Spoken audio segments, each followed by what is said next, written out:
Hi, I'm Stephanie MacDonald, the editor of Canadian Auto Dealer Magazine, and we're here today with Francesco Policaro from Policaro Group. Thank you for having me. So my first question for Francesco is this new expansion, Land Rover, Volvo, and Porsche into the Waterloo area, Kitchener-Waterloo. And I just wanted to know why Waterloo was really a focus for you in your expansion, and why you have such positive feelings about that area. Yes, our growth in the Waterloo region is reflective of its status as a global hub of innovation and investment. It's one of Canada's fastest growing cities and regions. And there's our data indicates a significant growth in affluent households in the region. It's home to post-secondary institutions and some of Canada's most innovative companies. So we did intentionally expand our operations into this region. One of the reasons why the most recent acquisition made even more sense was because of our intention of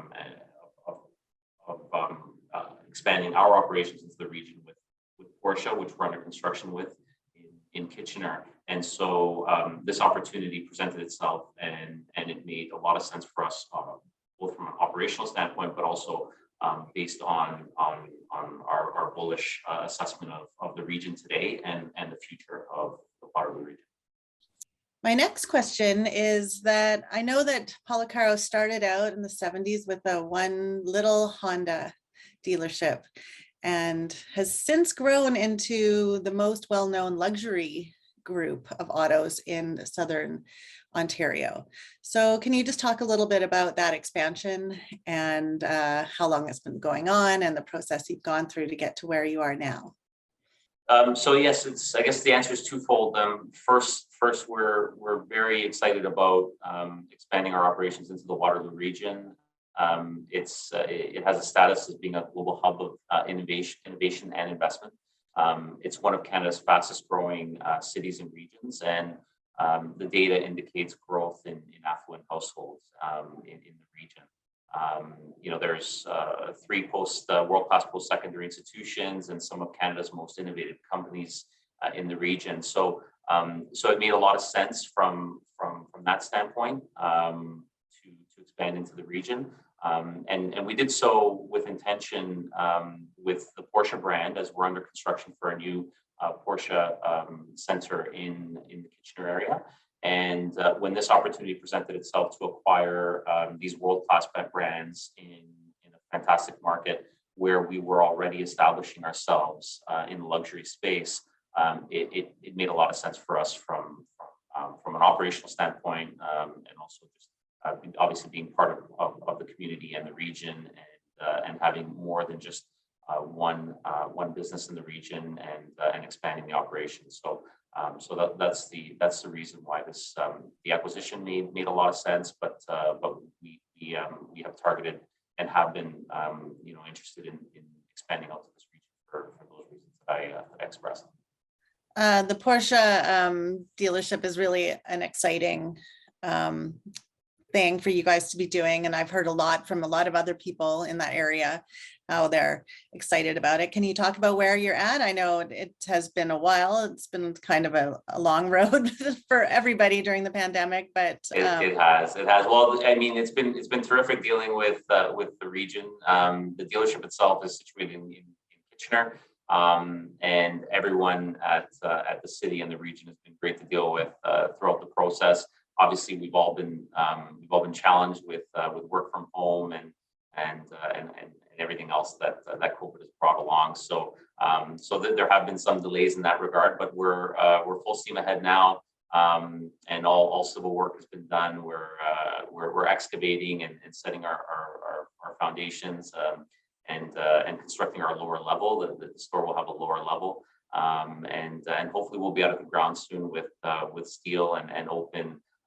next year. So 2023 is the scheduled opening, midpoint of 2023. What was the impetus for that move into luxury? And how long has that been? What was the process of going through that? So we've been in the luxury market since 1987. We were one of the first Acura dealerships to open in Canada, and from that point on, we've been involved in luxury with Acura, with Lexus since 2001, and Porsche in 2013, and then BMW in 2016. And so luxury has been part of our group for a very long time. We made the conscious decision to focus solely on luxury in 2019, and as such, now our brands are all luxury brands. So it did happen somewhat naturally over the years, but we did decide to move towards luxury. Obviously, the luxury segment is aligns with our values. It aligns with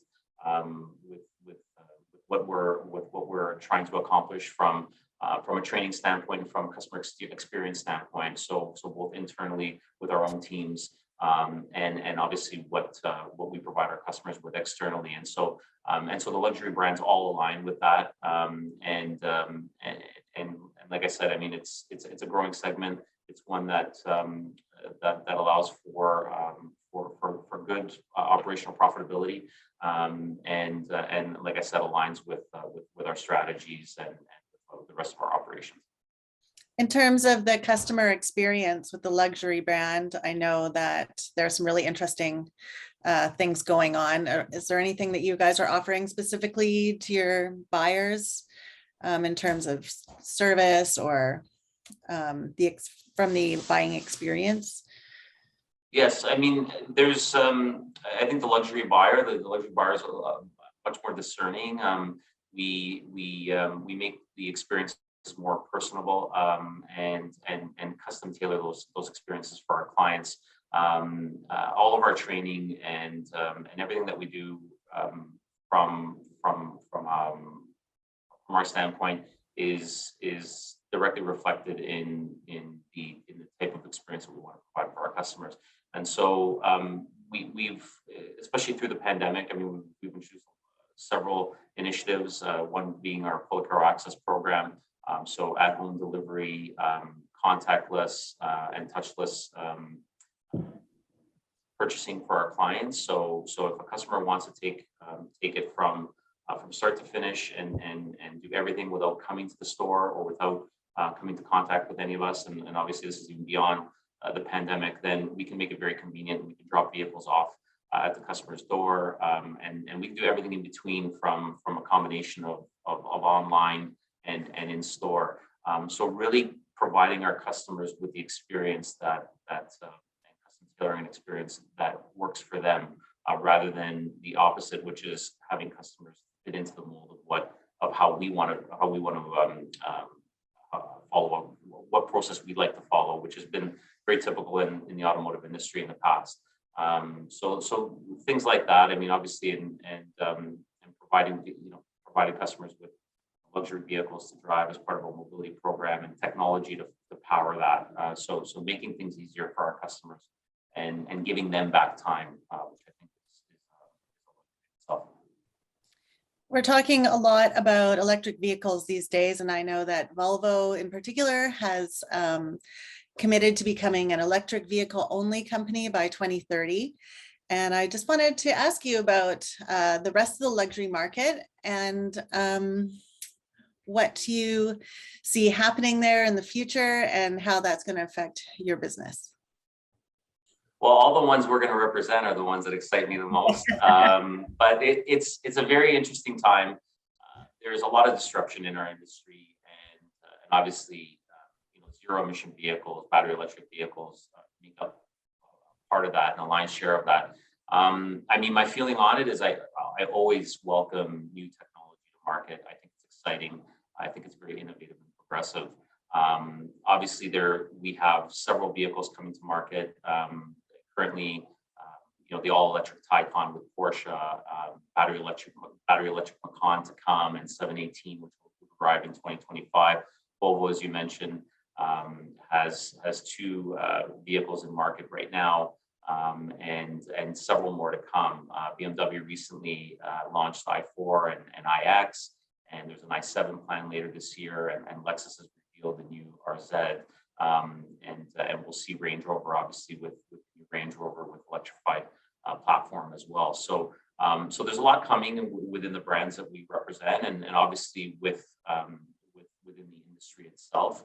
And governments are mandating a lot of that. There's still a lot to be seen as far as whether infrastructure and whether battery production can ramp up in time to support the lofty targets set by our legislators. And I think that that's the big question mark moving forward. And like I said, that'll remain to be seen, but we are definitely moving towards electrified platforms. And I still think that there will be further technologies that will allow us to get to zero emissions, and that necessarily haven't become mainstream. And that could be fuel cell technology and biofuel and things of that nature. So it's a very exciting time, and whatever it is at the retail level, we need to be ready for that from obviously a facility and an infrastructure and a training standpoint. We need to be able to provide services to our customers to facilitate their purchases of zero electric and battery electric vehicles. And so that's where our focus is really. Obviously, we're making a significant investment as our manufacturers, and so we'll continue to support that and see where the future takes us. And finally, I just wanted to ask you what else you have going on. I know you guys have a very busy company, and can you tell me what's going to be going on in the next couple of years, what you see coming forward for you? Yes, so we've embarked on the largest expansion in our group's history. You mentioned Porsche Center, Kitchener-Waterloo. We're also expanding the Porsche brand to the Niagara market. So Porsche Center Niagara will break ground later this year. BMW Etobicoke is well under construction, and we're set to open doors in Etobicoke in early 2023. So these are our new dealership projects. We're also relocating our Lexus store and our Acura store to the North Brampton Auto Mall, to brand new facilities. And we've also just recently in the last year